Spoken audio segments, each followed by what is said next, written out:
సమాజం వారందరికీ ప్రత్యేకమైన వందనాలు. పరిశుద్ధ గ్రంథమును అనుసరించు ప్రతి వారికి మరి సత్య సంబంధులకు మాత్రమే ఇది మీరు గ్రహించాల్సినటువంటి అవసరం ఉందని మేము ప్రేమపూర్వకంగా మీకు తెలియపరుస్తున్నాను. సంవత్సరానికి 7 పండుగలు ఉన్నాయి. 7 పండుగల్లో మొట్టమొదటి పండుగ పస్కా పండుగ.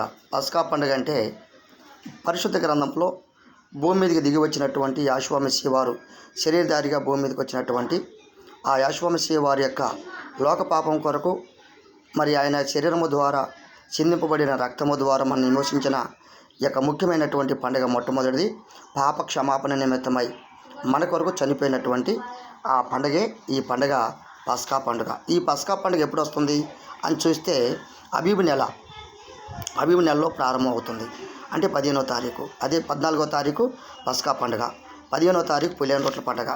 అదేవిధంగా 2వ నెల జీప్ నెల, 3వ నెల శివాను, 4వ నెల తమోజ్, 5వ నెల ఆవు, 6వ నెల ఎలిల్, 7వ నెల ఎతానిం, 8వ నెల బూల్, 9వ నెల కిస్లేవ్, 10వ నెల టెబెత్, 11వ నెల షెబాట్, 12వ నెల ఆధార్.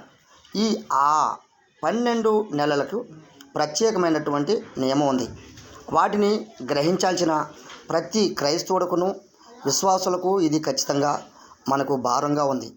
ఈరోజు అనేకమైనటువంటి వారు పరిశుద్ధ గ్రంథాన్ని అనుసరించక అనేకమైనటువంటి వేరే వారు మరి సేవకులను అలాగే విశ్వాసులను తరికిస్తూ దూషిస్తున్నటువంటి వారందరికీ మనం అవకాశం ఇవ్వాల్సినటువంటి అవసరత మనకి ఉండవద్దని ప్రేమపూర్వకంగా మీ అందరికీ తెలియపరుస్తున్నాము. అదేవిధంగా పరిశుద్ధ గ్రంథమును ఫాలో అవుతున్న ప్రతి వారికి చెప్పబడుతున్న ప్రతి మాట ఏంటనంటే మనం గ్రహించాల్సింది వాక్యమును మాత్రమే. వాక్యానుసారంగా జీవించేవారు ధన్యులు.